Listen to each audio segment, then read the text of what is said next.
a worry, man. Not a worry. I appreciate the patience. Guys, I've decided not to do another intro and take a chance on knocking out Mr. Don Neal again for whatever reason. Apparently, it was just technical difficulties. So if you can, you guys come back, or when you get here, we will. I tell you what, Wiley, would you mind doing his intro one more time? Can you do that for me? Yeah, let me go back and get to a picture here. Is everybody in? We got people in the chat. I ain't been in the chat. In there. Oh, they will be. You want to wait a They few will be. minutes? You want to wait a few minutes? You want me to do it? Yeah, you can go ahead and do it. Yep, there's one that's already showed up. They'll figure it out. If they don't, I'm gonna find them. Anyway, Don Biggie Foot Neal is a licensed and ordained minister, the president and founder of two church organizations, and an honorary Kentucky colonel. A trained, and we need a lot of those tornado spotters for the National Weather Service. There's so many tornadoes now, it just seems like there's more than it used to be. And a storm tornado spotter for the local TV channel in Evansville, Indiana. And an accomplished guitarist. In 2005, he received the Presidential Flag and Wings lapel pin from former, and we remember him, Secretary of State Colin Powell, as an ambassador of the goodwill for the state of Kentucky. Don is a long time lead investigator for the Kentucky, my picture was research organization, and has conducted numerous investigations. Everybody, put your hands together and welcome Mr. Don Neal to the show. Don, how you doing Yes, tonight? sir. Doing fine, thank you. Thank you. Pleasure to meet you, Mr. Don. How are you doing tonight? I'm doing good for a fat man. uh, uh, Don, we're here to have fun, and of course, we're going to kill just a little bit of time so some of the people can come back on here. There was quite a few people here to listen to the show tonight, and I hope they make it back pretty quick because I really don't want them to miss out on some of the stuff that you've got to say. I'm going to take just a few minutes because that was hectic for me. Just a few minutes, but I would like for you to tell people how you got started into this.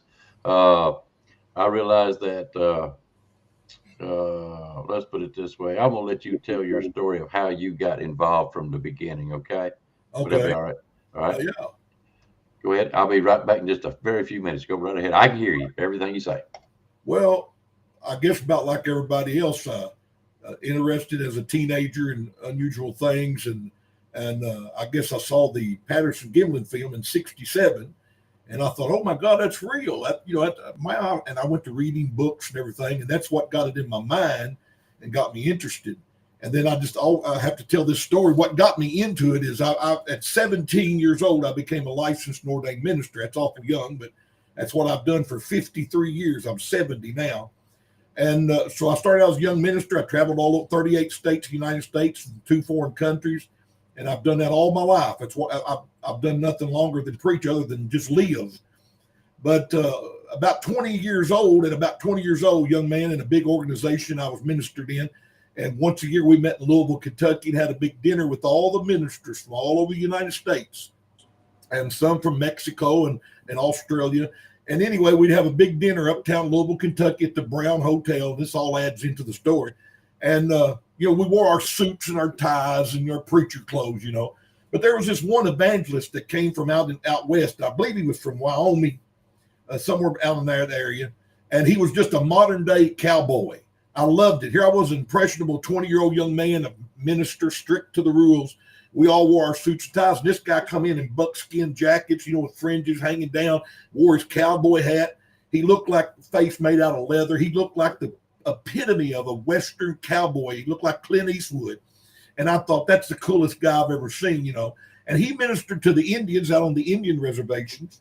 He was a modern day cowboy. He left on Mondays and would go out and kill deers and antelopes, whatever the things he killed. And he'd cut their meat. He'd skin their hides and sell their hides. He was married to an Indian woman he called his squaw. And I'm not being disrespectful. That's just what he called her. And he loved her. And he'd be gone all week. He'd live in the mountains out on mesas and everything by himself all week and come back in Sunday and preach to the Indians. He was a true to life, a modern day cowboy. So one particular year we was having this big dinner, and they put me at his table. I sat right next to him. And I thought this was going to be the coolest thing. And so as the dinner went on and we were talking, I just told him, I said, what you do is got to be the coolest thing. And I said, you've hunted, wildlife, and you've probably been in dangerous situations. And I said, what's the weirdest thing you could tell me about? I'm expecting some bear adventure, bear attacked him, or an elk that was a hard drive to kill. And he said, well, that's when I saw Bigfoot. And I like to fell out of my chair. And I said, you saw what? He said, yeah, one time I saw Bigfoot. Now, I'm believing every word this man's telling me. He's a fellow minister, friend, preacher. And so I said, you've got to tell me this story. Now, 6 or 7 of us at this table, ministers from Indiana, Michigan, Ohio, we're all sitting there. We're all on the edge of our seat. And he said, long story short, he'd been out for 4 days. He'd found a place right off of a high mountain, had a cliff rock wall, and he could go down about 30 feet and hide in the clefts of these rocks with a high-powered gun. Now, mind you, he's an expert marksman. The guy, when he shot, he didn't miss. And he said, I'd been in there all morning. The sun was shining. He said, all week I'd killed several animals in this field. There's about a 400-yard opening down below me. He said, about 400 yards wide, and I could see anything walked out in that field, get them down and go down and get them later on, skin them and bring them up. And he said, this particular day, I saw movement in my peripheral vision, something huge come up out of the woods and enter this clearing. And he said, at first I thought it was a gorilla. And he thought, I know there's not gorillas, here in Wyoming. And he said, I looked and this thing walked like a man, big swinging arms, and it was coming across that field, and it would stop and grab clumps of this grass that was going to pull it up. He later thought it might have been onions, wild onions, and it would eat the roots of this plant and then put it down and take 2 or 3 more steps. And he said, I was just watching in total amazement going, what is this? An experienced outdoorsman, an experienced Western man, a cowboy just as sure as anybody. And he said, then the most amazing thing happened. Now I'm thinking, what can be more amazing than you're sitting Bigfoot?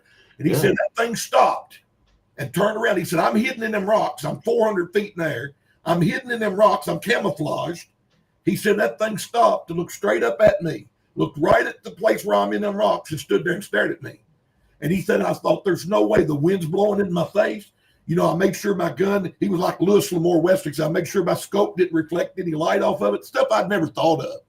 And he said, this thing knew I was there. And he said, I raised my gun and put it in my scope. And he said, well, I would have the trigger, and if I had shot it, I was going to hit it. And he said, when I saw its face, I just put my gun down because it was the face of a human being. And he said, it just looked and tilted his head and said, then it turned around and at a faster pace, it walked across that field and into the woods on the opposite end and disappeared. And I said, so you actually saw Bigfoot? He said, yes. And I was hooked forever. At 20 years old, I thought, I knew it. Patterson Gimlin film I thought was real. Here's a man that saw one, and a man that I would believe. I mean, I can't tell you how much I trusted this man's word. Matter of factly, to the point. And from that day on, I was interested. And I like to tell people I was researching before I knew what a researcher was. I was traveling in upper New York. I preached in Lancaster and Eden, New York, and Buffalo, New York, and several weeks in revival. And I talked to the loggers that log in New York. And I loved in the daytime. I said, what's some of the weirdest thing y'all ever seen? Tell me something interesting. And brothers, it would just happen. I said, well, we've seen footprints of a Bigfoot, or we've had our equipment messed with by Bigfoot. I wish to God I took a pen and paper, took their names, took notes. I was just a traveling evangelist. That wasn't my hobby. And then I went out to far west Texas and talked to cowboys who literally rode the plains. They rode the fence wire. And I talked to them about what's some of the weirdest things. I'd get a UFO story or some Indian story. They'd met a group of Indians. And they said, well, one of the weirdest things is the wild man of the mountains or the tall man of the woods. And they tell me about Bigfoot encounters, 7 or 8 foot tall, arms swinging, face of a human being. I preached in Ocala, Florida, and met a park ranger who come to our service one night. And he said, after church, he said, I'd like to talk to you. And we got to talking. I'd mentioned Bigfoot. And he said, well, I'm a park ranger in the Ocala National Forest, and I've seen Bigfoot on several occasions. And everywhere I went, now I did this for 26 years. I preached in 38 states and 2 foreign countries. And I would just talk about this stuff. If people talk to you, if you talk about it, I had something, man, you're a preacher. You don't want to talk about that. I said, no, I'm interested. And all through that time, I spoke to loggers. I spoke to campers. I spoke to small railroad train conductors. I'm trying to talk too fast. I spoke to tugboat captains on the Ohio and the Green River here in Kentucky. And the more I talked, the more I was convinced they kept telling me the same story, no matter what state I was in. And I talked to people from 6 years old to 106 years old. And they talk about a 7 or 8 foot tall creature swinging arms, covered in hair like a gorilla in the face of a human being. I've heard this so many thousands of times in my life. It's unbelievable. I almost could start lipping the next words they're going to say with them. And so that's how I lived my life until 2007. And I went to a BFRO expedition in Tennessee and was there 3 nights and heard my first howl. And I was hooked in forever. So in 2009, I'd been to a few of their expeditions. And in 2009, I met a guy named Charlie Raymond who lives here in Kentucky. And he run the Kentucky Bigfoot Research Organization. And what I liked about it is being a full-time minister. I pastor my own church, and I can't get away to Florida and, Michigan and everything all the time. And he said, well, we take care of reports right here in Kentucky, and we need a researcher. And I said, man, I'd love to join you because I can handle stuff in Kentucky, when I'm not. Sunday's my busiest day of the week. So in 2009, they made me a full-time researcher and investigator. I have interviewed over 100 witnesses, eyewitnesses of Bigfoot. Like I say, from every social standing, and now I'm country as cornbread, but I've talked to people that were so smart, they had so many degrees behind their name, people called them Fahrenheit. People in Eastern Kentucky that couldn't sign their name to put an X on the report. I spoke to people that was rich and owned several businesses and had more money than you know what to do with. And I spoke to people so poor they didn't have a pot or a window, if you know what I'm talking about. And over, all walks of life, and all of social frame, and all financial standings, these people tell the same creature over and over again, and people are seeing something that I've become convinced of. Yeah. Sorry about that. I posted up. So now you're a member of Kentucky Bigfoot Research Organization, right? Yes, sir. Yes. Sir. Are you still a member of the BFRO? Yes. No, I never did join BFRO. I just went on some expeditions with them. Okay. And I get along with them and everything, but I just joined Kentucky Bigfoot. Again, I would love to be in the BFRO if I could go to different expeditions, different states, but my full-time job keeps me pretty close to Kentucky and at home, It ain't no better place. Kentucky South. Trust me. I love Kentucky. And I live in Indiana, but I was born and raised in Alabama.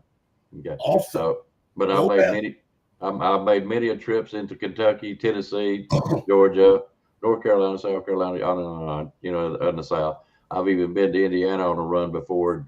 I wasn't impressed then. The only reason I'm here is because my wife's got family up here. That's the only reason I'm up here now. We will be moving back, hopefully, within the next few years. But anyways, so you've been on these expeditions and everything. Why don't you tell us a couple of your stories that of the interviews you've done? I know you said something about a 6'4" guy a while ago. Yeah, I've got my story, but I got my favorites, and I don't remember what I have to write everything down anymore because I got a half timers. I tell people can't remember like I used to. I used to have a photographic memory, but it run out of film. Yeah. My favorite story is I call it my Bubba story. That wasn't his name. I was called to Harlan County, Kentucky, far eastern Kentucky. I mean, in the mountains. And I've been told I go four-wheeler riding up there a lot in the Big Black Mountain. It's the tallest spot in the state of Kentucky. And it's a great all-day 100-mile round trip four-wheeler ride. And I guide people up there. I've done it since 2002. And when I was in town, this man said, you need to go up on the mountain up there and talk to this lady. Her son saw Bigfoot. So I went up to the lady's house, knocked on her door, introduced myself as a minister. That gets me in a lot of doors. Of course, it scares some people. They think I preach to them. And I said, I heard that you got a son that saw Bigfoot, and I'm interested in it. And she said, yes, let me call him in here, preacher. So she calls out the door for him, and he comes in the door, and he has to duck his head to step in the door. This is a monster of a man. I wish I could describe to you. This guy was 6'4", 6'5", and I may be cutting him short. He was 380 pounds if he's an ounce. He had on a pair of bibbed overalls. I kid you not. He didn't have a shirt on underneath it. And his shoulders was that way. I thought he was Bigfoot myself. He was a monster. The top of his arms was big around my leg. And he walked in and said, yeah, mama. And he said, this man's here to talk to you, and he's a preacher, and I want you to be even act right, and I want you telling your Bigfoot story. And he turns around, looks at me, and says, puts his finger right on. He said, "Preacher, I'll tell you this story, but you better not laugh at me." And I'm looking, I go, "No, sir. Yeah. I'm not going to laugh at you, I promise." And the story was like this. He said, "I've got a hunting spot. And, you know, I'll just add lead, but they put down these certain kind of crops. I deer hunt some, but I'm an amateur. But they plant certain things that makes these deer's antlers grow and get bigger and have bigger antlers." And he said, "I've done that for years, and I got a hunting spot that my grandfather left me." And he said, "I would kill any man I ever caught on my hunting property." He said, "Anybody ever in my deer stand?" He said, "I'm telling you, I'd kill him." I believed him. And he said, "So I ain't afraid of nothing." And he was in his deer stand this one particular year. And he said, it was early morning, the sun was starting to come up, and I heard something come crashing through the thicket. And he said, "I thought, Lord, this has got to be the biggest buck I've ever heard. It sounded like a truck coming through there." And he said, "You couldn't see nothing, but the thicket was moving." He said, "I had a 30-06. And he said, I was sitting there in the stand, and he said, I kept waiting for this big buck to come emerge and come out. And of course, he didn't say emerge, but he said, step out. And he said, out stepped this monster. And he said it was about 7 to 8 foot tall. It was covered from its head to its feet in hair. And he said, it stood there for a minute. He said, I was thinking, what in the world is this? What do I do? And he said, I got to shaking. And he said, that thing turned and looked straight at me. And he said, "Preacher, it looked like a caveman. It looked like a human being, a caveman." And he said, it was looking at me. And he said, I started shaking. And he said, "Preacher, I wet my pants." Now, I study people. I've been around people. I've been preaching 53 years. I've met a lot of people. I don't claim to be anything, but I can read people fairly well. And people lie to you. They'll lie to a preacher. People usually lie to make themselves look good. But I've met very few people that lie to make themselves look bad. This man standing there, done pointing his finger in my face, said, "Don't laugh at me." And he's standing there, big old tears. He ain't bawling like a baby, but big old tears is coming down his face. He's big as a mountain. And he said, "I peed myself." And he said, "I waited and it ran off." He said, "I come out of that stand and I've never been back, and I'll never go back there ever again." And like I was telling Waylon, let me tell you something. That man saw something. That man wouldn't tell him a lie on himself and make himself look like a fool or an idiot. That man saw something, and he never went back. He would have killed somebody if he caught him there, but that thing made him never go back again. Ain't it amazing? Ain't it amazing, though? I told you before the show, I've seen a Bigfoot, okay? And I know you want to hear that story, and I'll tell you once we get done with the show. I'll give you a quick rundown. I'd love to hear. Yes, sir, I'll be glad to do it. But Richard from BFFG has got a friend down there from Georgia, okay? And he did. I don't think he even saw it when it hollered at him. He passed out. I mean, for a good 30 minutes, the way he talked, okay?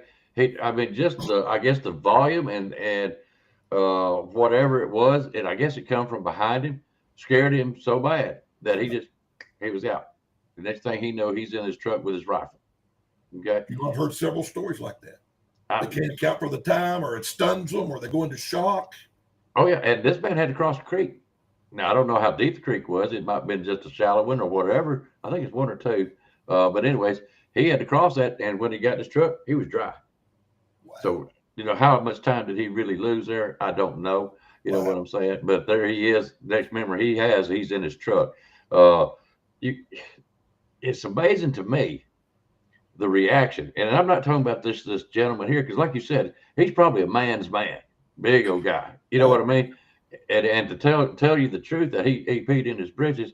Now, when I seen mine, it wasn't nothing like that. Mine was more, of course, now I'll have to say this, but there was a cage in between us. Let's put it that way. Like my friend Waylon likes to say, everybody wants to go see a lion, but nobody gets in the cage. You know what I mean? So when that's a good way to put it, eh? I mean, how many other people you want to know that goes out there Bigfoot, and now you got something that's big, hairy, and huge, and it's looking at you, and you've got no protection outside of just you and whatever you got. You know, that's something else to do. That's one reason I like going camping with some of these guys that are on this channel. We go camping, and we try to do like Bigfoot expedition, you might say, and I think it's a better way to go camping. I'm not sitting around a camp, just eating and whatever else. I get to go out, and I don't want to go hiking. If I go hiking, I want to have a purpose. I do plant medicines, the old Southern way, like your salves and on and on and on. Awesome. Yeah, I trained in it for 2 years. But anyways, that's my purpose when I go out. Now I also have that extra purpose of Bigfoot hunting.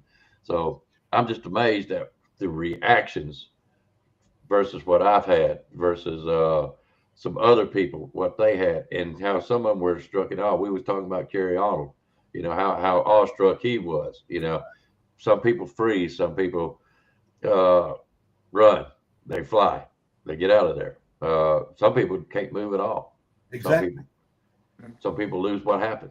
And And this man was not the only man. Like I said, I've interviewed over 100 witnesses, mhm, and I know of 3 occasions where the witness told me that they wet themselves or peed themselves, different language. They mhm, just lost control of their blood, just scared them that bad.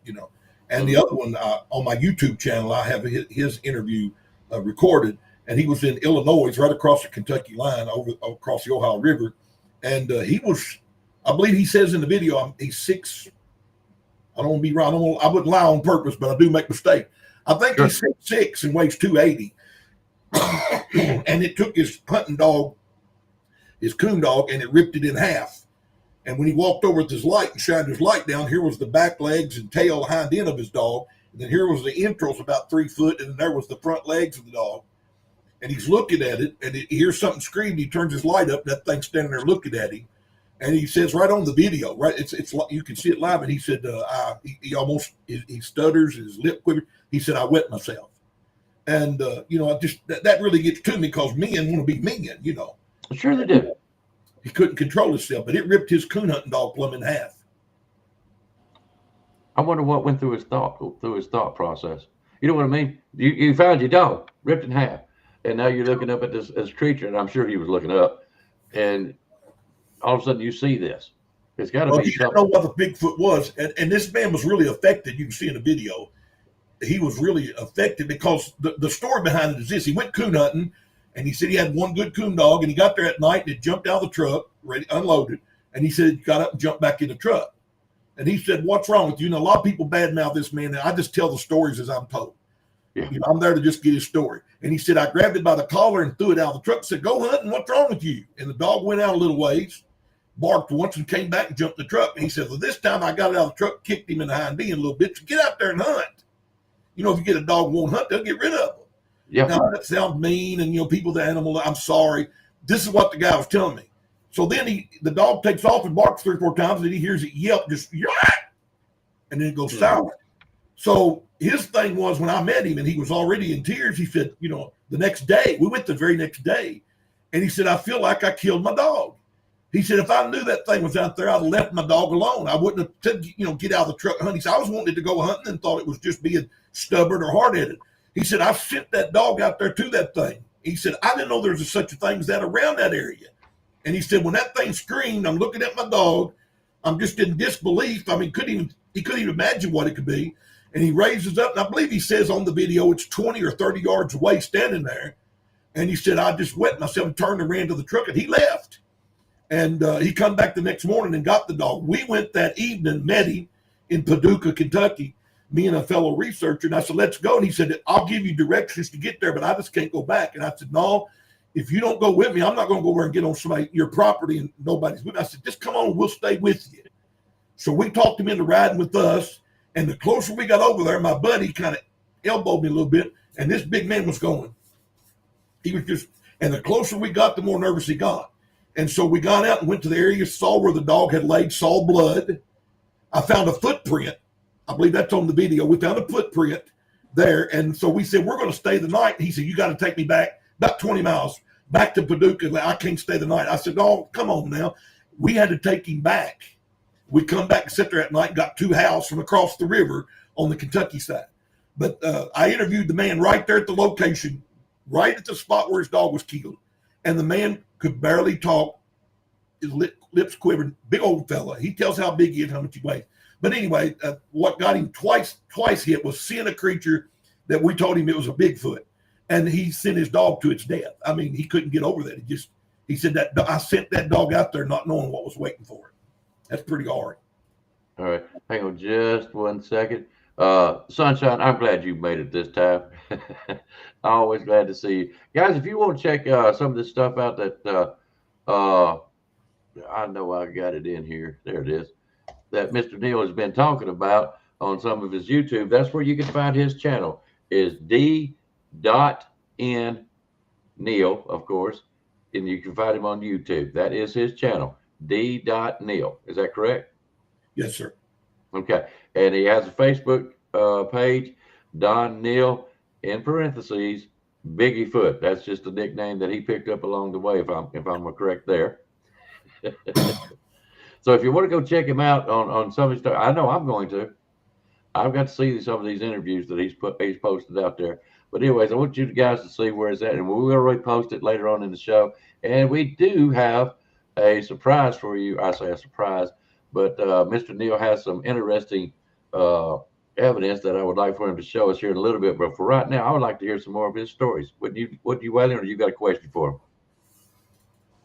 No, let him go ahead. Tell some of the the ones that stick in your mind, Don. The ones that you know. I will. Well, being a preacher, I love interviewing people that's Christians, believers, fellow believers. I'm in a non-denominational church. Don't want to offend nobody. I'm not Baptist, Methodist, but our worship's more of a Pentecostal style, lively band and everything. But I like to talk to brothers and sisters. Somebody said, Don, you're scaring me, poor dog. Yeah, I felt sorry for the dog too. But I love talking to Christians because they're not all perfect, but we're not supposed to lie. And let me explain. Let me set the stage like this. Here in Kentucky and all over the South, there's a group of people, they call them Pentecostal holiness people. Now, they like the old time. They like the old time Pentecostal. Listen, I'm not making fun either. Don't you think I am? I respect God's people. But these people think they go to movie theater, they go into the devil's hell. They don't go to dances. You know what I'm saying? That God bless them. They'll wear the dress plumb down to the floor and the sleeve. And I respect, that's how they believe. God bless them. I respect them. Nothing but respect. I want to get that straight first. Let me tell you about these people. But listen, they think that you say shoot or heck or darn, you cussing like a dog. These people don't say that. They don't say shoot, shucks. We got them right here in Kentucky. They walk the line, buddy. I respect them. I know. So I know. Get that in your mind. So I went to this lady's house. She was 80 years old, Pentecostal holiness woman. I met her at the door, hair in a beehive, hairdo, looked like anybody's grandma, just as sweet as could be. And I said, honey, I heard you had a Bigfoot site. I'd like to talk to you about it. I'm a fellow minister, Christian. She said, yes, brother, come on in my house. We go to the kitchen window. There's an old sink there, double sink, big old long faucet. And right up the kitchen window, she said, see my garden out there? She's growing all kinds of carrots and potatoes and corn and tomatoes and stuff. And she said, I was standing here one evening doing my dishes. This is an old Kentucky woman. She said, and I looked up and saw something moving and said, this big old haint come out of the woods and walked right up there in my garden. Called it a haint. That's so cool. I love it. That's Kentucky. They called everything spooky back then. A haint, Haint. Look it up. She said this haint walked out there in the garden and started reaching down, started getting my carrots and stuff, and pick it up, started eating all my fruit. She said, I went to banging on the window. Said, hey, you, get out of my garden. She said, it stood there and looked at me while I was shooting. She said, I beat on that window again. Said, I said, get out of this garden. She said, it wasn't paying no attention. She said, I said, in the name of Jesus, you better get out of my garden. And she said, it turned around, just kind of walked on off, carrying some of the stuff with it. And I said, honey, what do you think that thing was? She said, it was a haint, what I told you. I said, well, no. And I love witnesses like this. I love any witness, but somebody that's watched 20 Bigfoot shows or, finding Bigfoot or something like that, they may be prone to it. She said, I don't know what it is. I said, would you believe me if I told you I think it was a Bigfoot? She said, I don't know what that is, but I know it was a haint. These people are not prone to make it a Bigfoot. They're not looking for a Bigfoot. Their mind is not set to say Bigfoot. So when they say, and how many reports I've got. I got an old farmer that lives in Ohio County, Kentucky, about 10 miles from where I'm sitting right now. He told my brother works at a feed mill, grain mill. The trucks come in and bring the corn and all the meal, and they unload it. My brother knows all the farmers around. He's worked there since high school for 30 years. He's worked at the same place. This old farmer told him, he said, I've been seeing a gorilla on my property. And my brother said, ain't no gorillas. He said, well, I think it escaped from a zoo or something. Now, I'm not Kentucky people or country people. I love them to death. I do too. Talk to them. So I say this with the highest respect. Yeah, somebody said in boogers. They call them boogers. He said it must have escaped from a zoo. But he said it's been on my farm for about 5 years. And my brother said, I got a brother that would love to talk to you. Would you talk to him? He said, well, sure. I don't care. Tell him to come over to my farm. So I go over there and meet this fella. He's old up in years. I'm going to guess he was in his 80s, been farming all of his life. And he said, preacher, out there in them woods, there's a gorilla. And he said, when I'm on my combine out there, said it'll stand at the edge of the woods and watch me. But when I get closer in that part of the field, it'll step back in the woods and disappear. But as soon as I turn and head away, it'd come back out there. He said it watches me every year when I'm on the combine. He said, I think it's waiting to eat some of that food that drops. He said, it must be starving. And I said, well, brother, we don't have Bigfoots here in Kentucky, right? And he said, yeah, but it must have escaped from a zoo or something. I said, what would you say if I told you it could be a Bigfoot or a Sasquatch? He said, I never heard such a thing. I don't know what you're talking about. So this man thinks it's a gorilla. I love this. I mean, people may think differently. He's not prone. He's not a mindset that he's looking for a Bigfoot. When I say Bigfoot, he said, I'm not sure what that is. So he called it a gorilla. This elderly Pentecostal homeless woman called it a haint. But these people are seeing something, and I love it when they don't know what it's called, but they know they saw it. And that woman, don't forget, she wouldn't cuss. If she is lying, she think the devil will come up out of the floor and grab her, take her right to hell. I mean, they believe this with all their heart. Yeah. She ain't going to tell me a lie and base her eternal existence on it. I believe that woman 100%. Let me ask you a quick question. So before you go on, have you ever talked to anybody that called them Jacks? Jacks? Mm-hmm. No, I don't recall ever hearing that. Jacks. Mm-hmm. Oh, sure, you got me on that one. Okay. Yeah. I'm just kind of curious because I was having a talk with Richard one night or the other night, and sometimes it kind of, what do you want to call these things? You want to call them Sasquatch, Bigfoot, boogers, wood boogers, creatures, critters. I mean, there's several different names I'm trying to figure out what's a good labeled name on these creatures to be because I don't like calling them creatures because we really don't know what they are. If you want, these guys know my opinion about what I think they are, so they know what I think already. Okay. I'm sure they do. So I'm just trying to figure out a good name for them. But yeah, the Jacks is a story that I heard in Middle Tennessee. A lot of times, and people think I'm crazy. I said, but if you'll check out horse apples, this is Osage orange. Okay, that's what a horse apple is. That's that fruit that looks like a brain. That's green. It's also one of the attractants or a favorite of Bigfoot. Okay, but back over in Middle Tennessee, they called them Jacks. That's the reason I brought that up. Yes, sir. So if you ever hear that, because most of the time, haints is something of old country folks where they used to paint their porches and their roofs blue to keep the ghosts away. Wow. And that's what they would call haints. Isn't that interesting? Yes, sir. I find it amazing and very interesting when I hear these stories and talk to these people. But go ahead. I want to hear some more. I've seen somebody put boogers. As I say, I'm a researcher for the Kentucky Bigfoot Research Organization. And Charlie Raymond, who's the head of the organization, does a great presentation. And one of the things he talks about is how each state, in Florida, they got the swamp ape. Up in Ohio, they got the grass man. Mm-hmm. And different names, Orang Pendek and Yaren and all this, and what country you're in. But he said here in Kentucky, we just name them county by county. Out of 120 counties in the state of Kentucky, we have reports, Class A sightings, from 100 of 120 counties. So they're all over the state. I believe the 20 counties that haven't reported them, people won't believe this. We have counties in far eastern Kentucky where there's still people today don't have computers, don't have internet. That's right. They're very secluded, private people. And I don't believe they tell. So I believe they're in them other counties. We just don't get reports. But in each county up here, we found that county by county, they've got different names. Wood booger, hairy man, goat man, many different names. We've got one report on our website, www.KentuckyBigfoot.com. And you can see a lot of videotaped interviews there. But we've got one in one county, and they call him Mr. Howdy. And let me tell you the story about that. I think back in maybe the 60s or maybe the 50s, Charlie Raymond tells the man's name, Mr. So-and-so. He saw a Bigfoot step out of the woods. He was standing looking at it, and the Bigfoot went. Let me get from the camera. He went, put his arm down.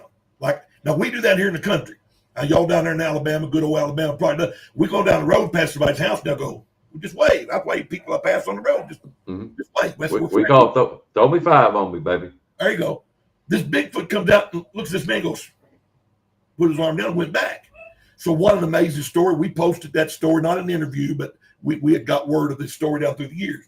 So somewhere about, I'll get this close, in the 70s, a group of teenagers had visitors come from Florida, 4 or 5 girls, and they go out, sit on a tailgate truck, and they're having a little party and fun, you mind their own business. They come home scared to death, telling their parents that while they was out there, they saw a Bigfoot. They said, we saw it. It come out of the woods. We sitting there having a little party, may have been drinking, I don't know. And they said it come out of the woods, looked at them, and they said, you know what it done? Raised his hand, and they said, well, that was Mr. Howdy again. So he come, what is that, 30 years apart, 2 different reports, and Bigfoot come out of the woods went. So we named it, they named it, in that county, he's called Mr. Howdy. And just people call it whatever comes to their mind, gorilla, hairy man, just anything that happens to come pop up in their head. Well, I'm amazed at how many reports that don't get turned in from one way to the other. And I do understand that people don't trust. I've even heard people down in Alabama around Fort Payne, guys, there's that Kentucky Bigfoot posted up there again. Y'all make sure you go check him out. But anyways, that he's seen a Bigfoot or what he thinks. But according to the story that this guy tells, I'm not so sure it ain't something else. Okay. I don't want to believe that. Everybody knows what I'm talking about, but according to the descriptions, it's not what I would hope that it would be. But he thinks it was a Bigfoot, and he will not go hunting, none, no more whatsoever. And it's amazing how I've talked to people. I've hunted all my life. I've never seen anything, never heard anything. And I'm sitting there thinking that you know of, if you get hunters, of course, Kentucky's a big deer hunting state, a lot of deers here. And I've done presentations at schools and libraries and Rotary clubs. And, and I'll tell people, I'll take questions afterwards. If you're a believer or a skeptic, I don't care, I like to talk to you. And I've had them come and say, look, I hunt every day of my life. I've got trophy bucks on my wall. And I've been in the woods. If anybody was going to see one, it's going to be me. Of course, how prideful of us, man. We think if it's anything there, I'm the one that saw it. I said, okay, you ain't never seen me. I said, well, let's ask you one little simple question. You ever been out in your deer stand early in the morning? You go to some hunting property, maybe it's just your own property. You just sitting there and way off the distance here. Sound like somebody hammering, just a pow. They said, yeah, I've heard that. I said, well, Bigfoot's knock on trees. That's how they communicate to each other. Diane Fossey studied the great apes. She videotaped that the gorillas would take sticks and hit trees to communicate like locator. I'm here, I am. And another would go, pow, like, yeah, I'm over here. But I've had many hunters, not all of them, but some go, yeah, I have heard that. I said, then they may be closer than you think they are. At least give them something to scratch their head about and think about. But let me tell you something about them sightings.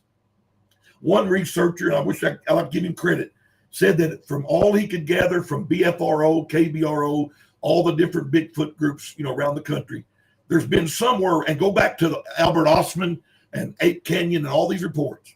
He estimated there's been over 17,000 reports listed somewhere of Bigfoot over the last 50 to 100 years. 17,000.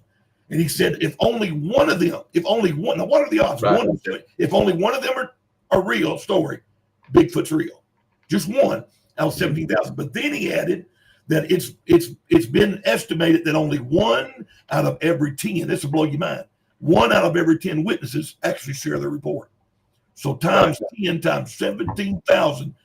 Listen, there's a whole lot more people don't tell us stuff than tell us stuff. That's exactly right. I wish they could. If you do the numbers on that, that's mind blowing.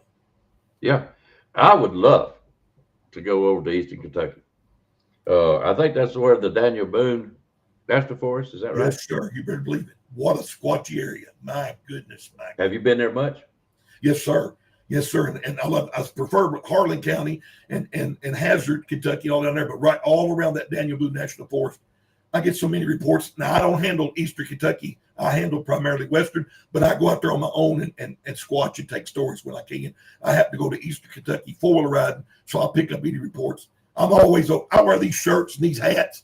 Yeah. And the reason I do it, I go in the store, somebody said, it happened to me recently. I was at a sightseeing place in Eastern Kentucky. this man and woman, well-dressed elderly couples walking hand in hand. He said, "Do you believe in that?" And I said, "This?" He said, "Yes, I do too." He said, "I do too, but I ain't never told nobody." And he began to tell me a story. He was from Indiana. And when he was 6 years old, him and his nieces and nephews, him and his cousins were playing on their grandfather's farm. And they all said, "Let's go to the woods and play." And they took off running. And they was all bigger than him. So they got to the gate. They jumped over the gate and ran. He said, "I was littler." He said, "I was going to have to climb on these rails and get to the top and then climb back over." He said, "When I got to the bottom, I turned around and looked, and standing at the corner of the barn was this hair-covered Bigfoot, about 6, 7 foot tall, big broad shoulders, great big arms. Said, was just standing there looking at me." He said, "He didn't make a face, he didn't grab it." He said, "It scared me to death." And he said, "I took off running to the woods to catch with my nephews, my cousins, and told them I saw a monster." He said, "So I definitely saw one." And then he walked away, and he never shared it with anybody, but wearing this shirt just made me feel comfortable and tell me. And I get so many reports like that, sitting in restaurants, going into a store, wherever I go. It just makes people say, "Hey, can I share something with you?" Now, I got a lot of reports I've turned into the KBRO, and I got a lot of reports written in tablets and books I got here. Listen, I got so many reports that they said, "I'm going to tell you a story, but I don't want you to share it." And I've heard just mind-blowing stories that's never going to be reported. You know, and I respect people's privacy. I've got people that send me pictures, whatever, and they ask me not to share it. It's just basically my information only. Okay. And I'm sure they've shared it with other people. But out of respect, I don't share it on the channel. I tell people all the time, I've got stuff on here that y'all wouldn't believe. And if I showed it, it would blow your mind. You know, I'd respect people's, especially when they decide to share it with me. Yes, I'm sir. just a little bit of nobody. You know what I mean? And when they do that, I don't bring up, uh, let's put it this way. If they don't want to, I've had people not come on the show because they didn't want me to say their name or where they're at and all this. And I can understand that. And of course, I can hide them. You know that. I can put them on a blank screen. I could knock your camera off right now if I wanted to, where it's just you and your voice, you know. Right. And I respect them, but I would love to go over to Kentucky. And I'll tell you a story. I used to work for the BFRO. Okay. Yep, years and years and years ago. Probably, I don't know, probably in the 2000s or the 90s or whatever. But anyways, I was fortunate to do a story in Tennessee from a deputy that seen one cross the highway. And after we had done the interview and took his story, he took me around for some people that was in his area that had stories about seeing Bigfoot. Wow. And there was one particular, and I try to be careful, you know, because I'm old school. But the Native Americans, one of a guy had married one of them, and it really ticked me off. Just to be honest with you, because when I seen her, she had a black eye, and I could only imagine that something else might have happened.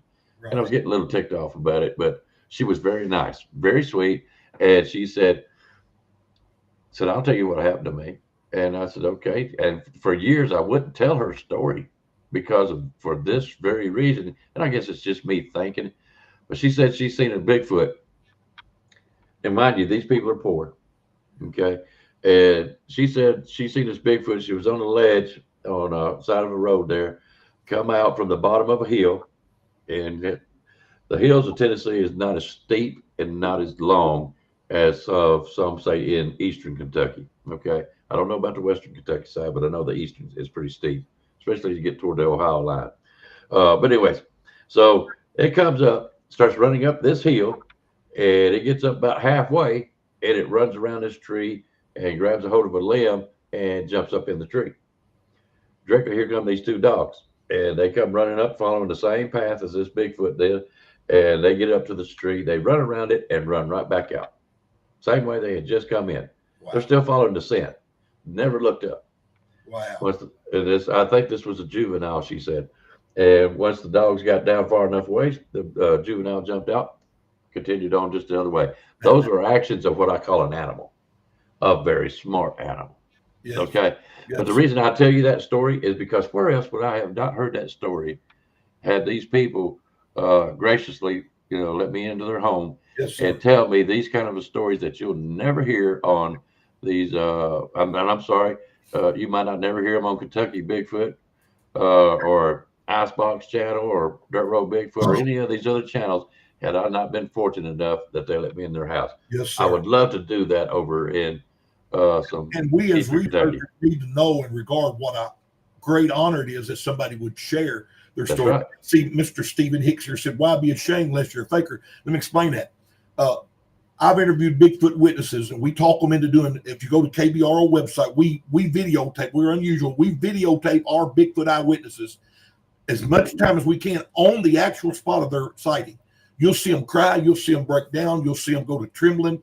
But we're not trying to embarrass them. It's just to hear them at that site. People just love that. But They reconnect.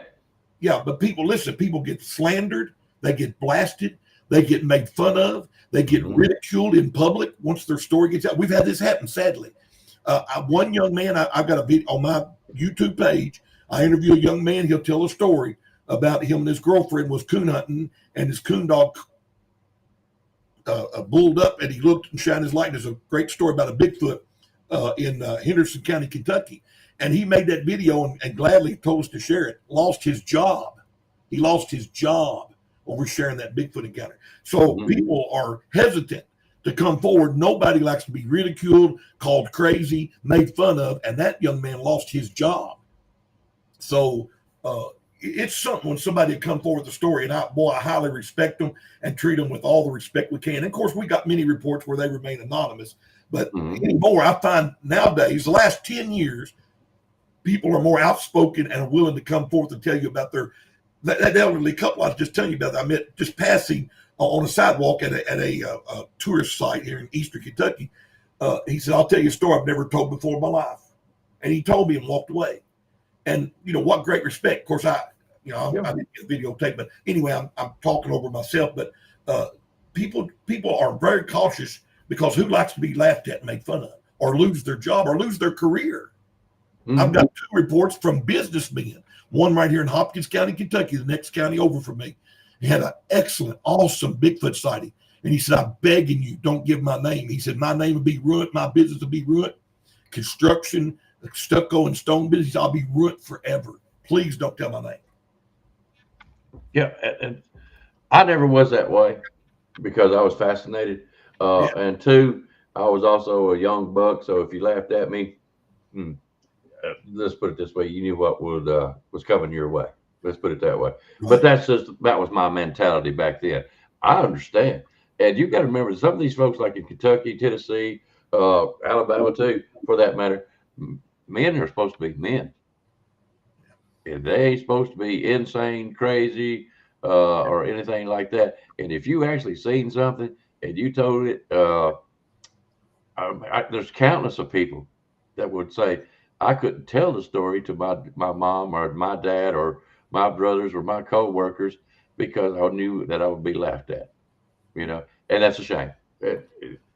Out here lately with YouTube, the internet itself, things are getting a little bit more acceptable as far as that goes, and I'm proud of it because I have learned so much more since I've been doing this for a year and a half from doing interviews like this and talking to different people and stuff like that. I have learned more than I can't say. There's stuff I've learned in the BFRO on personal investigations that I have not mentioned about. Let's put it that way. Right. But as far as more of a general information, it has took leaps and bounds over since 10 years ago. Yes. Yes, You know what I'm saying? I'll tell you what, I'm going to take a break. Why don't you take over for me if you don't mind? And if you want to tell another story, whatever you two want to do real quick, I'll be back here in about 5 or 6 minutes. And after that, let's get into some evidence. You want to? All right. That's good. Would that be all right? All right. Give me about 5 or 6 minutes, gentlemen, and I'll be right back. Go ahead and tell another story if you wish. All right. Well, I've had a story I've had simmering for a while. I haven't told it till I've recently just got permission. But I may have one story that's very unusual, and I'll hold the title of the only Bigfoot story that caused a divorce. But I was called to the home of a lady who had a Bigfoot sighting of a juvenile Bigfoot in Ohio County, Kentucky. And I went and interviewed her, and that's a different story I'll tell. But in talking to her, she said, yeah, we've been seeing a Bigfoot around here for 25 years. I just fell out. I couldn't believe it. I was there for just her story of a big little baby Bigfoot, a juvenile that ran in front of her car and stopped. I guess I should tell that. She's a nurse. She's working 9 o'clock at night, Waylon. She's on her way home. She sees something coming across the field. She sees eyeshine. Of course, first thing we think of here in Kentucky is a deer. So she slows down because they have deer accidents around here. They're laying all over the roads. And out walks this about 4 foot tall. She called it a baby Bigfoot and stopped in front. She stopped the car right in front of it. Her headlights were shining right on it. And she said it was looking left and right. She said the poor thing, this old country was, that poor thing didn't know what to do. She said, I felt so sorry for it. And she said, I thought, well, I'm going to get out and see if it's okay. She said, then I thought, well, there's got to be a mom and daddy around here somewhere. But this was her thinking.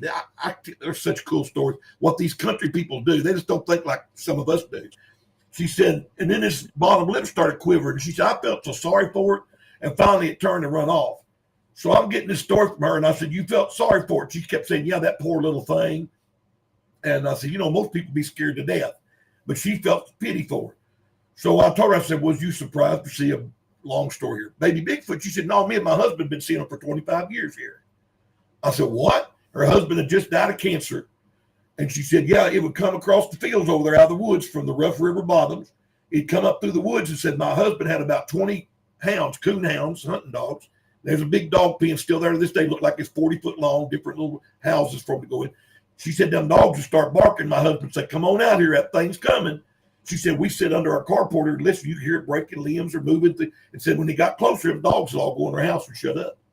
She said, and we'd watching it across the little old country road. She said, you can see the form of it run across the road. She said, we didn't know what it was, but her husband later on told her he looked up and seen it was called a Bigfoot. And it crossed the road. And I said, that's the most amazing story I've ever heard. I wish your husband was still here. She said, well, his brother lives right over there across the street. So that's my brother-in-law and his daddy, my husband's daddy, right there in the house next to it. They're all living in this same little spot. I said, well, they talked to me about Bigfoot. She said, I don't know if the brother will or not because they didn't have a pleasant experience. Long story short, I begged them and talked to them and pleaded. And one day they invited me to their home. I go up to their home across the street from the lady that saw the baby Bigfoot, little old country road. I meet a man and his 4 kids, probably 10, 16, 18, 19 years old. And he had 2 of his sisters there and his daddy. This whole family's gathered. And they confirmed, I'll shorten this up, that for 25 years, they've been seeing this creature walk the road. They sit there on the porch. They just sit there in the dark and watch it. They don't bother it. It doesn't bother them, but it kept crossing the road. Later on, after investigating for several trips over there, I tried to figure where it was going up a mountain behind their house, a big tall hill, where it was going to. And a mile past that is the local landfill, the dump, where there's all kinds of food and dead carcasses. The land it was going to feed at the landfill is what we theorize or suppose. So these people weren't worried about it. The daddy said, yeah, I watched it one time come around that side of my house, and he's a real old fella. And he said, my 2 little dogs got out there after it, little Shih Tzus, I think, and they barked. Said the thing just went by the fence like it didn't even hear them. He said, I went right to the end of my fence because I knew it was about a 6-foot wall back there. Said it just grabbed that wall and went over the wall. So I'm just blown away. I'm getting all these reports. So I say, where's your wife? Is your wife here? I'd like to talk to her. He said, she don't live here no more. And I said, yeah, tell me about it. He said, well, she wouldn't let the kids go out at night. She got so paranoid and scared of this thing.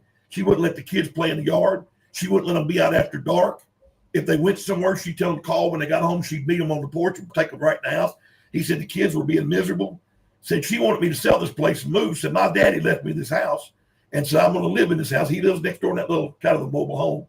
And he said, I told her you got to quit doing it. Anyway, it started causing a little separation problems. Now they still talk and get along, but she moved out of the house. And my brother, I told you where he was working earlier. He come to me one day and said, I got a lady at work where I work. The picture's gone. Are we still on? Oh, yeah. Yes. Still. Okay. Yeah, it's me messing up something. That's okay. I was going to. My brother said, this lady said she'd seen a Bigfoot. And this is a small world and the odds are unbelievable. But said she saw Bigfoot a lot when she was little, growing her kids up, raised her kids up. But said she couldn't take it no more. She left the house. I said, I done talked to her husband. So my brother talks to the lady and gets her okay. and she confirms that I was talking to her husband and her kids, and they still get along. She gets the kids part time. He gets the kids part time. She said, I couldn't live there no more. This thing was there all the time. It was nothing to them. She said it was tearing my nerves up. I was having nightmares. So I may have the only Bigfoot report where a Bigfoot caused a divorce. I'm not happy about that, but isn't that unbelievable? Wow. Yeah, that's a good story. And guys, I apologize. I was thinking, and I'll see if I can't do it after the show. I've got a film from, and everybody knows from Flat Rock. Okay. And I would like for you to see it. I really would. So remind me after the show. I'll show it. And that's what I was going to try to do and bring it up to you real quick and get your instant response to it. But anyways, yeah, that was a real good story. What other story? No, let's go ahead and get into the evidence. You want to? All right. Like I said, I wasn't real prepared. I didn't get a lot of it, but somebody on here earlier just said, somebody from wherever they are said LBL. I don't know if you've ever been to Kentucky and heard of LBL, Land Between the Lakes. Mm-hmm. And probably in Western Kentucky, Eastern Kentucky's all mountains and country thick. But you come to Western Kentucky where the coal fields, where the coal mines are, and croplands. But as you go into the far western part, you enter Land Between the Lakes. One of the most scary, haunted, eerie feeling places you could ever be in your life. It's unbelievable. I wish I could tell you how many hundreds and thousands of acres this place is. It's literally a land between two giant lakes. And stories there, more Bigfoot stories than I can tell you. But let me ask you a question before you show something, okay? Yeah. I've heard of LBL, okay? Yeah. And there's a lot of channels on here, and one of my favorites, when I get a chance to listen to them, is Woodwalkers from Alabama, and there's several others, and they all like to talk about the LBL, and they'll do group camps and stuff like that over there. Yes. But I never hear any reports coming back, okay? They try, I'll give them that. And I've had a couple of guys that actually lived right there at the verge of the LBL. One guy said my property butts right up against it. Okay. Wow. Never seen, heard anything. Okay. And I'm so curious with all these stories about the LBL, how come nothing is coming out of it? You know what I'm saying? Is it overhyped, or is it they're just doing things wrong? No, I don't know how you haven't heard. There's lots of reports coming out of LBL, Bigfoot reports, lots of sightings. We have plenty on our KBRO website. But I've talked to many researchers who go down there and get the knocks and the howls and have had sightings, and especially across the one road that goes through the middle of the thing. It's called the Trace, and you go there. They got a place there, a big farm with buffaloes and antelope. What is it? What I'm trying to say? The bison. They got bison, buffalo there, and they got elk. Okay. Pago is several hundred acres fenced in. But all down through there, the road crossing sightings are just unbelievable. I mean, many. I want to say dozens and dozens of road crossing sightings. And there's a lot of Bigfoot sightings in Land Between the Lakes. I don't know about the shows, what they get, but right. Well, and I'm not saying they don't never get something. I could stay busy going to LBL all the time. And one year we decided, my wife and I, my brother and his wife, we went down there on vacation in a remote cabin, and we stayed for 5 days. And we looked for Bigfoot evidence. And I found a lot of evidence, but I found this footprint. And this was found June of 2019. I found it and I cast it. My first cast that I ever did. You can see there's 5. There's 5 toes there. Mm-hmm. And it's 17 inches long. It's 8 inches wide at the toes and 5 inches wide at the heel. And Lord. I found that in a place that's a deer hunting refuge. The man has cabins and he's a deer guide. And I went there off season when it wasn't deer season. He lets me camp there. And I told him what I was looking for. And he said, I won't be surprised if you find something. And I found feeding places, several tree structures, trees snapped 8 and 10 foot tall in there, twisted like it, splinters on both sides. But that footprint come from there. LBL's full. It's so secluded. There's a man you might look up named Martin Groves. I've heard of him. Yeah. Now, he had experience with a dog men. I don't fool with dog men, don't know about dog men. But in that story, he did see 2 Bigfoot. Yeah, I've heard his story. I don't know how many people that have seen Bigfoot at LBL. So, well, let me ask you this. Is there, in your mind, because you've done hundreds of interviews, you've been to places, is there any credence to tree bows? Just say it again. To what? Tree bows. Have you ever heard of tree bows? Tree bows. Tree Yes, bent sir. over like this. Yes, sir. I have a hunting property about, if I'm talking about the same thing, about 20 miles from where I'm sitting right now in the next county called Ohio County, which is the #1 Bigfoot sighting county in all of Western Kentucky. And it's one of the largest counties in Western Kentucky, and it's one of the most unurbanized. It's real country. A lot of old strip mines, underground coal mines too. So, but to get to the story, I got a 100-acre lease over there. The fella's owned it since he was a child. His mom and daddy owned the farm. He moved to town, or out closer to town, and so he leaves this acreage and he lets me and my brother. We've hunted it since 2007. And the first thing I did on my Facebook page, there's a picture of an eye shine, 7 foot 2 inches tall in the air, standing there, eyes that big around, about 6-8 inches apart. And that's when I began to know that not only had I got a deer hunting lease, but I had found a Bigfoot property. I found so many signs there, it's unbelievable. But something that happens every year, and I know this 100 acres like the back of my hand. My two brothers and I hunt it exclusively. Nobody else can be on the property. It's locked and gated. Let me tell you this. It's 3 miles gravel road in just to get to the gate. 3 miles of no barns, no farms, no houses. It's one of the biggest uncut timber standing in Western Kentucky. And at the end of that 3,000 acres is our little 100-acre spot. I mean, you're talking about remote as remote can be. And I don't know how many years I go over there and we're scouting for, where to put our blinds. We take blinds in and we don't get in tree stands. And find these trees, some of them that big around at the bottom, and they'll be bent over like this, and there'll be 2 or 3 big logs leaned up against it holding it. I went up and kicked them, that tree goes spring back up. And it's a different spot. Just we go around looking for them. Said, did you find any of them trees bent over? We call them tree bent over, but tree bent. I hope that's what you're calling them, Bo. Yes, that is. Every year, for whatever reason, I can't figure out a rhyme or reason to it, but they'll do it just randomly. Anywhere going through the woods, it'll be pulled over. And if I quit kicking them off after I did the first one. Like I thought I shouldn't have done that. Yeah. But I'd love to know what they do that for. Well, we'll talk about it after the show. Okay. Because I want people to hear about you. You know what I'm saying? We have a famous researcher here in Kentucky named Thomas Shea. I want to give credit where credit's due. Yes, and sir. Thomas Shea has one of the Cliff Barackman and Finding Bigfoot. They have a program where they came and met Thomas Shea here in Kentucky. And Cliff Barackman was blown away and said he's got the largest Bigfoot footprint collection he's ever seen in his life.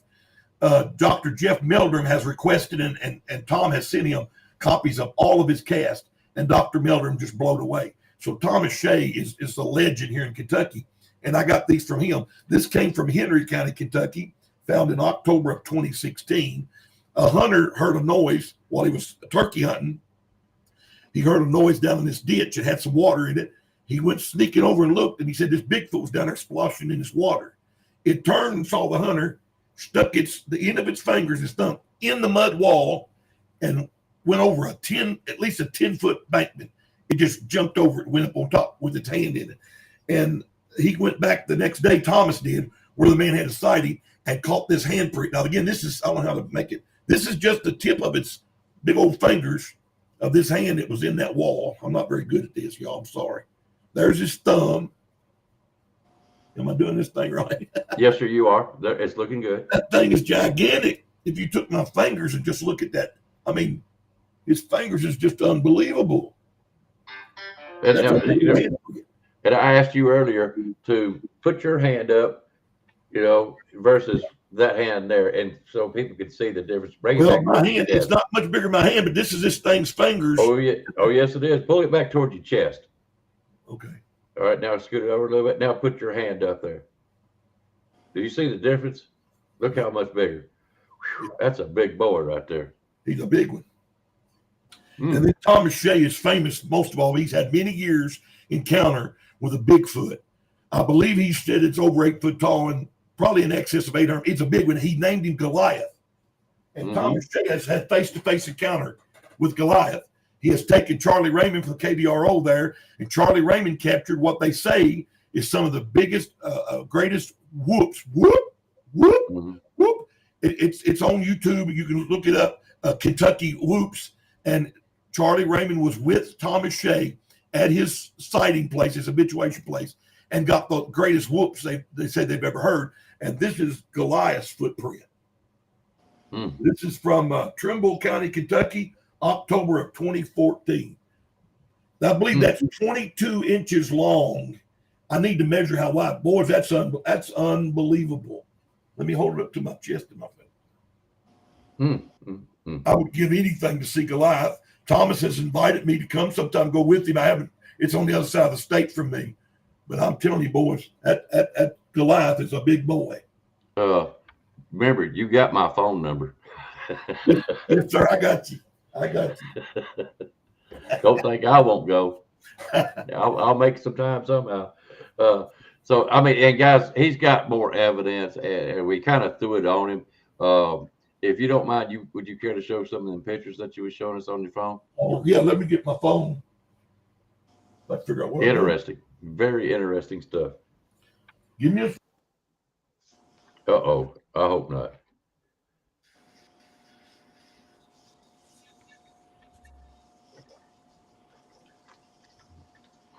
Hey, Don.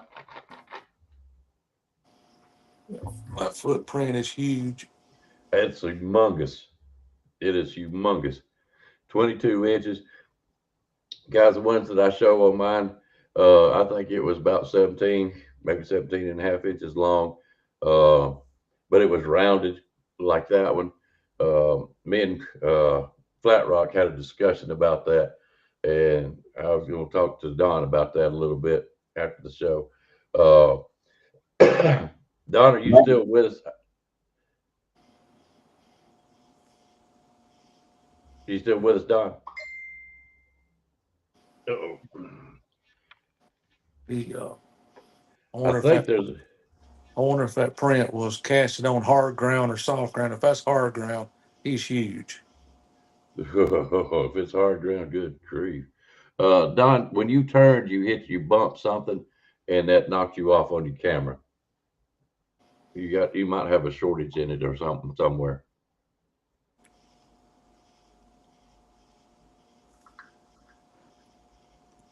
He's texting me on the stuff, guys. Tell you what, do the same thing. Me and Wayne's going to talk about some stuff.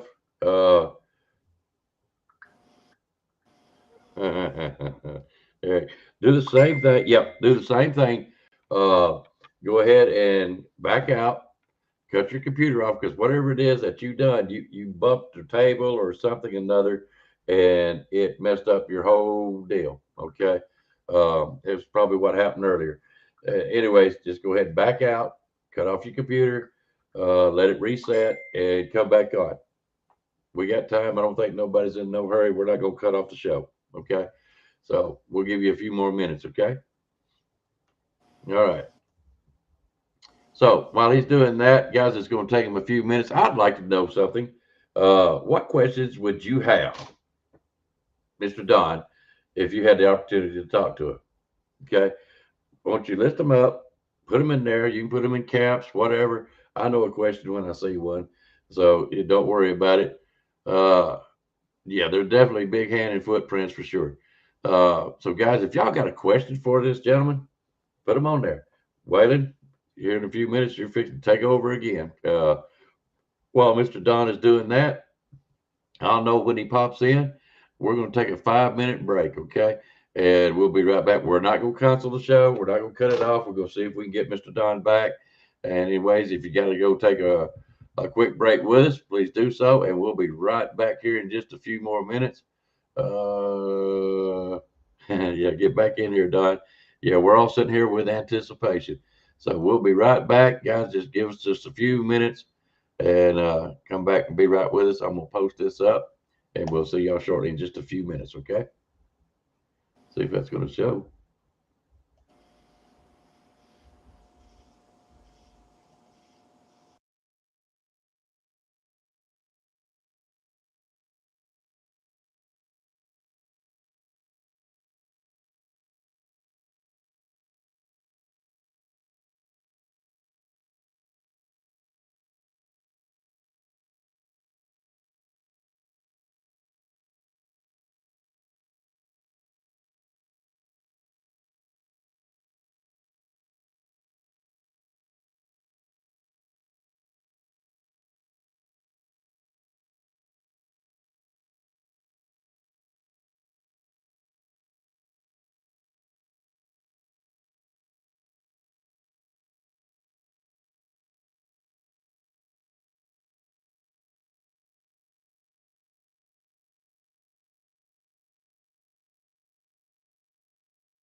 All right, guys, we are back, and we have got Mr. Don back on with us.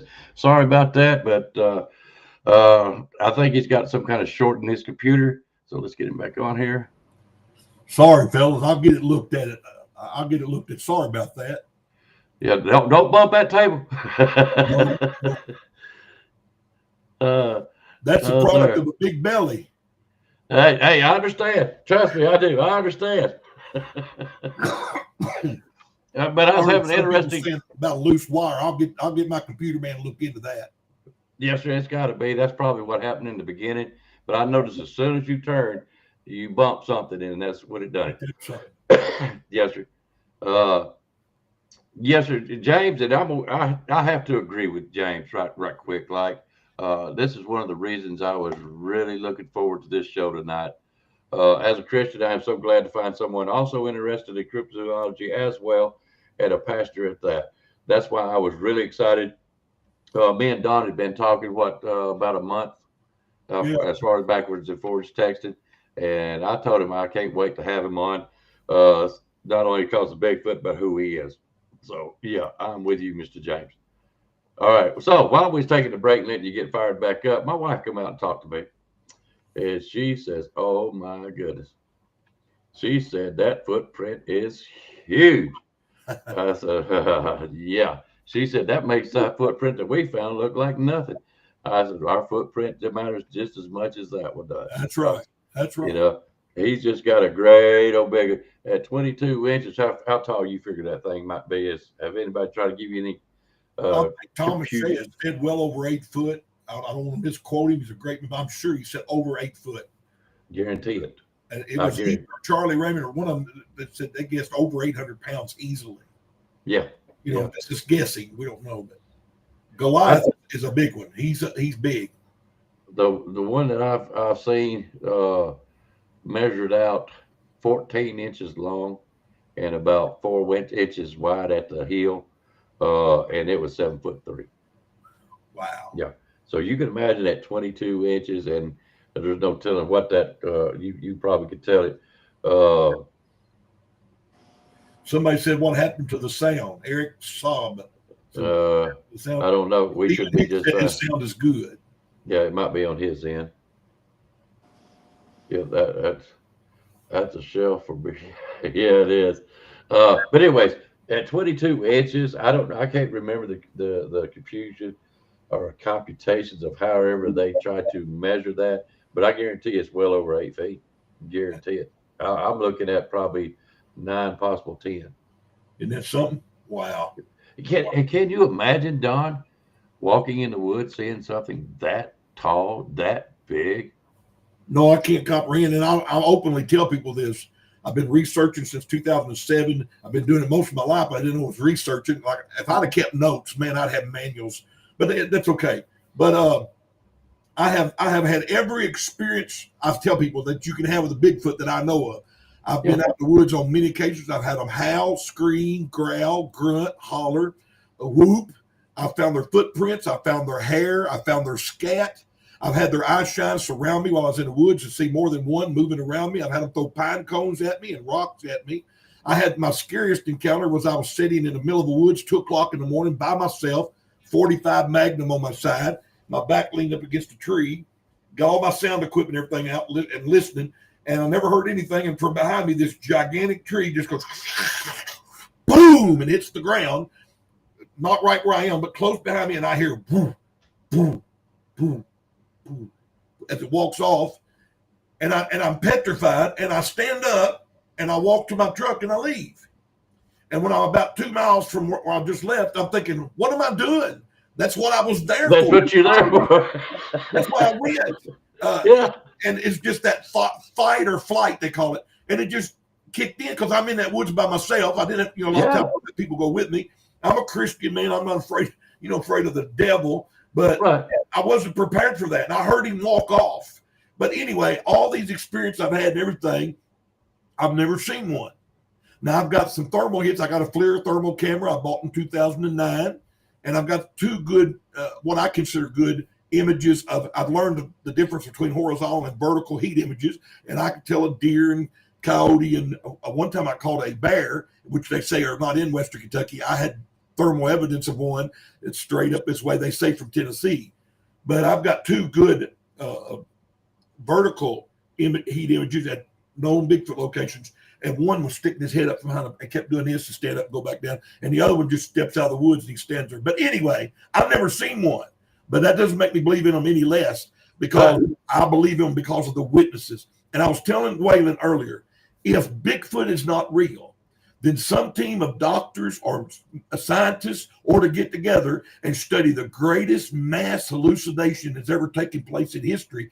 Thousands and thousands of people all over this entire planet for the last 100 years keep describing a 6 to 7 foot tall, hair-covered creature with long arms walking upright like a man. I mean, you'd think there'd be little differences here and there. Of course, there's differences in color and facial features and stuff like this. But, that means people's not seeing the same thing and not seeing something. I just, you can't make that stuff up. No. And I know I'm not crazy. I'll tell you that much. Amen. Okay, let's see the pictures. Don't bump the table.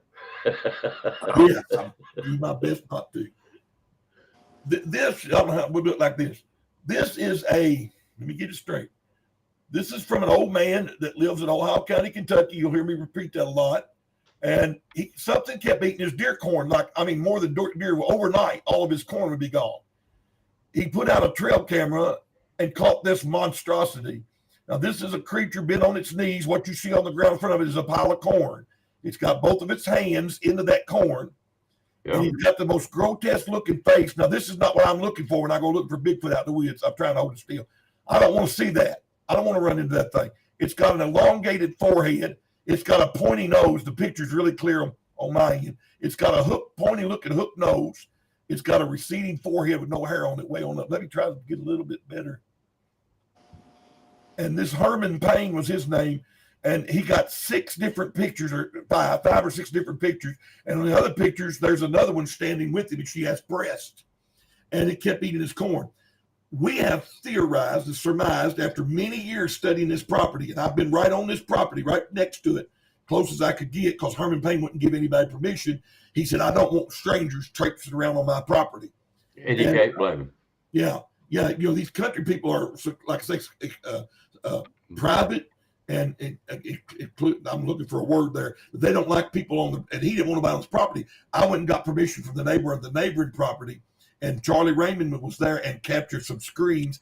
If you look online, the Ohio County screams, that thing screams bloody murder. You think somebody's been killed. Stephen, why his face is white, and I'm just going to surmise we believe it's inbreeding. We believe it's inbreeding. It's either inbreeding. It could have been the flash or whatever it was in the trail cam. That's very possible. But like I say, the picture's clear on my end, and you could really tell its facial features. And it's not your typical Patty Bigfoot picture. I got one that's closer. Let me find it here.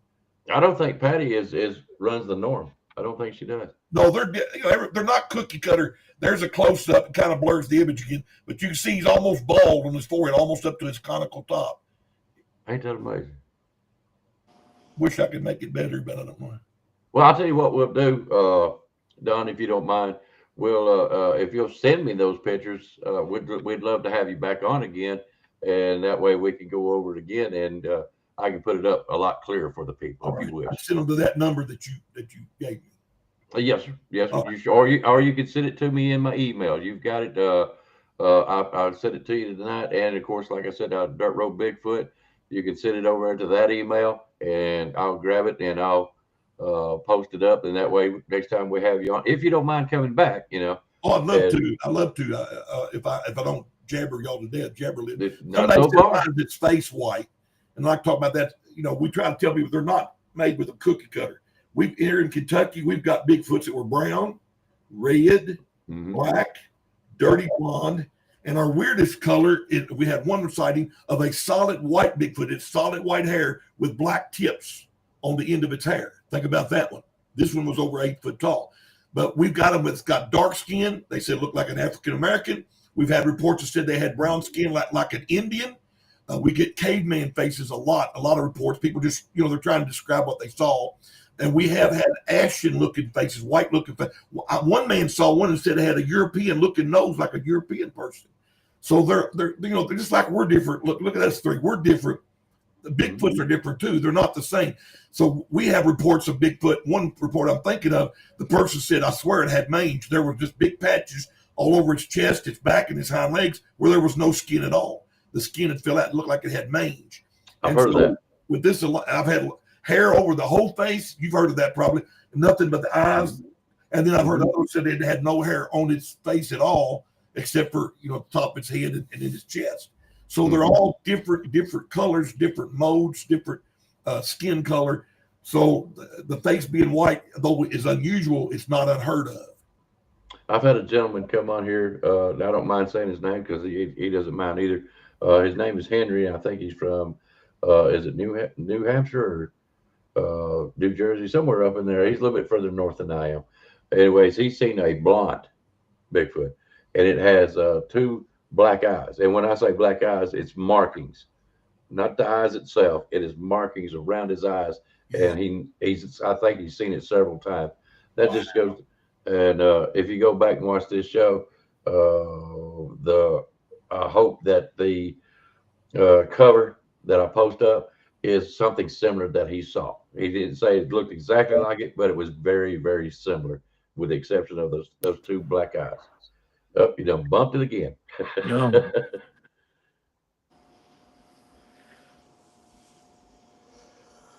Yep. Are you still there? Yep, we lost him. Okay, all right, all right. What we're gonna do tonight, guys? I'm sure he's got more and more stuff. I tell you what, we're gonna end it tonight, and I'm gonna give him a call and talk to him a little bit because I promised him my story and everything. So I will call him back here in just a minute, and we'll get Mr. Don back on. I found it very, very interesting. Uh, AT asked me how many I had seen. I had a buddy yep. just recently. I had a buddy just recently. They caught one on a cam in Washington. He had the cam. It was a little bit over 9 feet in the street. And when he walked by, it was a young one. And he walked by. I mean, it was you could see from his head to about the bottom of his waist. He had to be close to 9 feet tall, I guess, because when he got to the camera, he turned around. His eyes shined just as yellow could be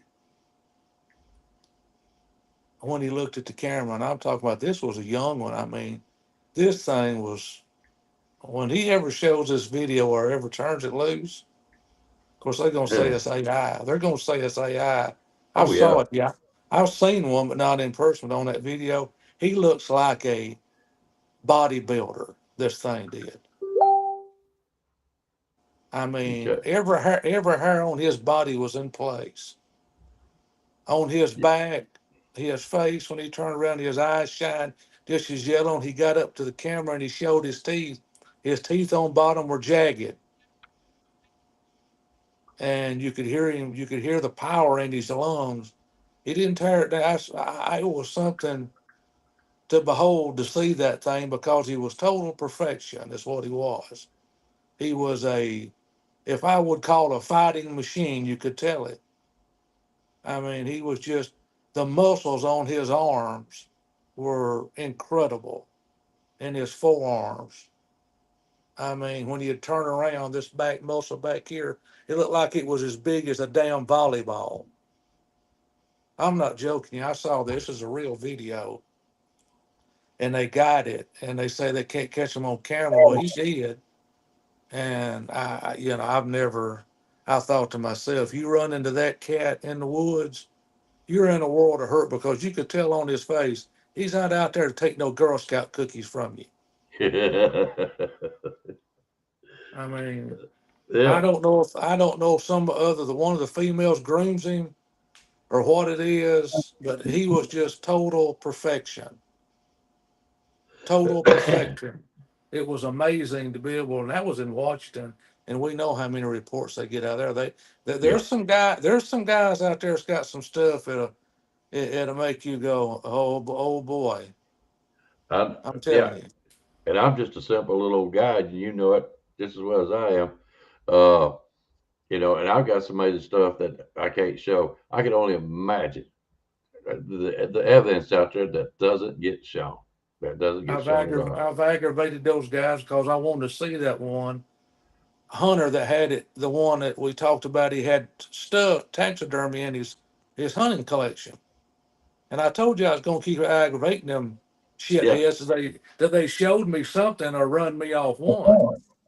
And he gave me that video and sent me that video and showed it to me, and I thought to myself, what a specimen!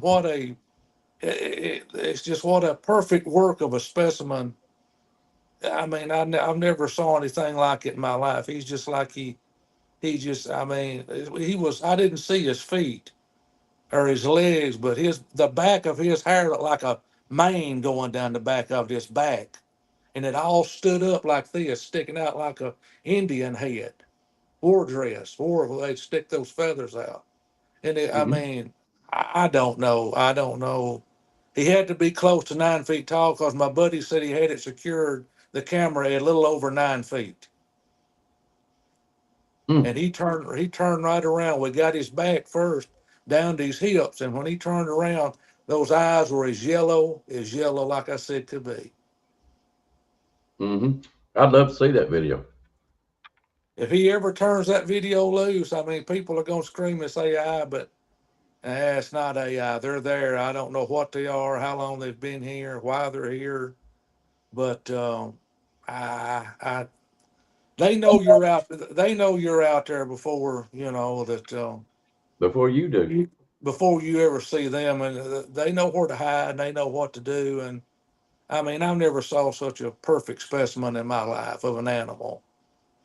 And he had a nose like a gorilla. His nose Hmm. looked just like a gorilla. But everything else, I mean, he was just, he was taking care of himself. You could tell he was probably in his, I'd say if you go and guess, he'd probably late 20s, early 30s. He was a young one, but he was a big old boy, no fat on this thing. I'm talking about hulked up muscles, like some of them talk about seeing. Yeah. I've never saw anything like that. I've watched that video so many times. He told me if you share it, I'll kill you. I said, well, you're gonna have to show it. You're gonna have to show it sooner or later. Yeah. I hope so. Anyways, And it'd be nice. I mean, it's just,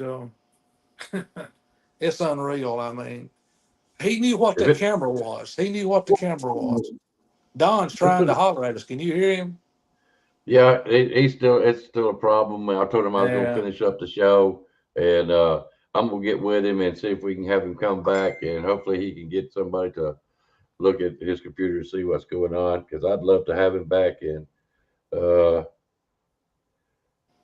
yeah, yeah, but he There's says some the of the, species. those there's some of those guys out west got some Washington, Wyoming, Oh yeah, Oregon, Northern well, I got a buddy. California. They got some pretty damn hard evidence. They got some I've, I, they got some wild stuff. That's what they got, and it's I've real. got a friend of mine that lives in Washington State, and Miss Joanne Glass can attest to it. So can At. He was on a show with him. We call him Mr. Coyote, and he's had some things go on, and he's told me about them, and would like for somebody to come up there and check it out and see what's going on.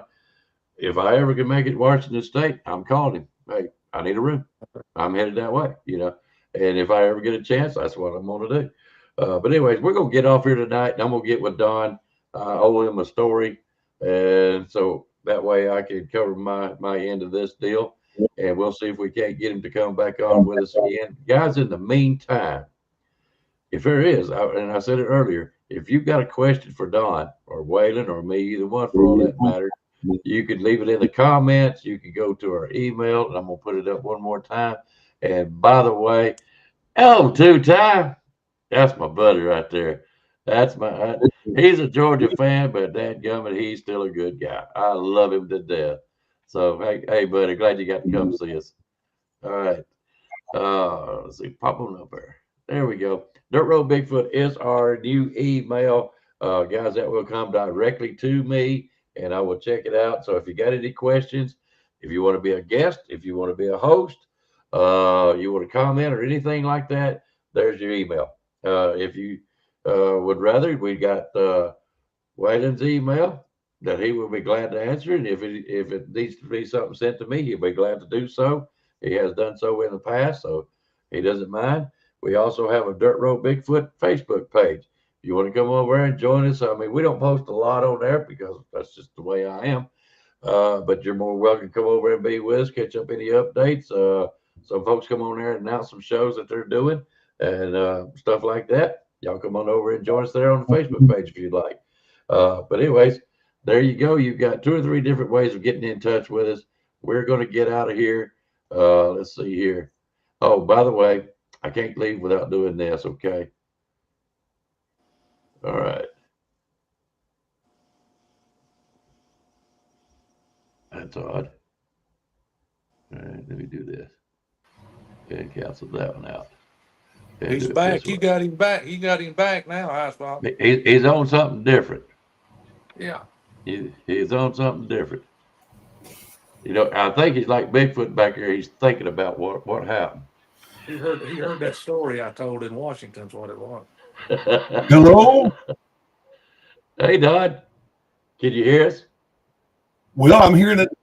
I just come back briefly. I called a friend and he said unplug the camera from the computer and then plug it back up. He said it and it worked. But now I'm hearing echo. I'm hearing hello, hello, hello, hello. But I just wanted to come back. Sorry about that. I hope we'll get it all worked out. That's fine. And I was telling the people that when I get up the show, I was going to call you. I got a story that I got to tell you my story. I owe you that. And I'm going to get with you and see if we can't do this again. But, you know, during the meantime, have your computer and stuff worked out. So, because I guarantee there's some more people out there wanting to hear what you got to say tonight. That's for sure. And I know you have more to go. And so if you don't mind, we'll call it quits for tonight. I thoroughly enjoyed it. I can't tell you how much I appreciate you coming on tonight. I know Waylon did too. He's the one that got us hooked up. Thank you, Waylon, very much. And if you don't mind, I'll call you back here in just a few minutes. But before you leave and before we get out here ourselves, I want people to see. All right, D. Neal is on YouTube. That is the name of his channel. Go over and check him out on YouTube. Don Neal, in parentheses, Biggie Foot on Facebook. Go check him out. And he also promotes this right here, www.KentuckyBigfoot.com. It is the KBRO website. Go over and check these gentlemen out, check out, see what they're doing. And if anything like Don, you're not going to be disappointed. So anyways, guys, we're going to get out. We thank y'all for coming with us. Many thanks to Don. And I know it's been hard on you tonight with everything going in and out, but you've been great. Like I said, we'll be back with you here in just a few minutes. Guys, we're going to thank y'all for coming to see us, and I'll have Don on here back as quick as I can, as soon as we can, and we'll get back into it again with him. Loved it. All right. Well, you got anything else? I'm glad y'all all tuned in. It was a good show tonight. We got a good show in, no matter with the technical difficulties. That's the way it goes. Yep. We'll have Don back on. He's got a sack load of some more 2 or 3 sack loads of stories he can tell. So I mean, we can't tell them all in one show anyway. But all y'all be safe and have a safe weekend. What's left of it, and a good work week next week. And we'll be back here sooner or later. I hope it's good, Lord. I hope it's sooner instead of later. But I love all y'all. Y'all be safe. Bye bye, everyone. With that said, I say the same words, same sentiment. That's the word I'm looking for. Guys, thank y'all for coming, being here with us. Without you, this show wouldn't be near as much fun. And we thoroughly enjoy all y'all coming and seeing us. So anyways, guys, y'all take care of yourselves. We'll try to be on here about the next week or two. Hopefully we might get Don back by that time. So y'all take care of yourselves. Have a good weekend. Be careful. I know it's hot out there, especially down in the South. Take care of yourselves. Drink plenty of water. And we'll see y'all next time. Y'all have a good night.